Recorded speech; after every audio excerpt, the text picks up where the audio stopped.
ఇది వచ్చేసి పీడిఎఫ్ అయితే మా సార్ చేసిండు అండ్ మనమైతే హార్డ్ కాపీ అయితే తీసుకున్నా. ఈ ప్రాబ్లంలో ఏం చేసిండో ఇట్లా సార్ కన్నా తెలుసో తెలియదో అర్థమవుతలేదు. అండ్ మీకు చూపిస్తా, ఏందో మీరన్నా మీకు ఇట్లా అర్థమైతే ఇట్లా నాకన్నా చెప్పండి. అండ్ ఇక్కడ చూడొచ్చు ఏదో క్యాలిక్యులేట్ చేసిండు. అండ్ మనం ఇక్కడ చూస్తాము, ఇగో డిఈ అని పెట్టిండు, D is equals to 14.2 mm అని పెట్టిండు. అండ్ ఇక్కడ చూస్తే మళ్ళీ దాన్ని ఏమో మీటర్స్గా కన్వర్ట్ చేసిండు, మీటర్స్ కన్వర్ట్ చేసిన దాన్ని వాడిండు. మళ్ళీ అది ఎందుకేమో అది పక్కకు పెట్టి మళ్ళీ ఇంప్లాయిస్ అని పెట్టి మళ్ళీ ఇక్కడ 14.2 తీసుకుండు. ఓకే, ఇప్పుడు ఇది తీసుకొని చేసిండు.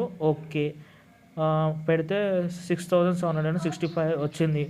అండ్ మనము నెక్స్ట్ ఇక్కడికి వెళ్తే ప్రాబ్లంలా ఇక్కడ మళ్ళీ 0.0142, ఇక్కడనేమో 14.2 తీసుకుంటే ఇక్కడ 0.0142 ఎందుకు తీసుకుండో అర్థం కాదు.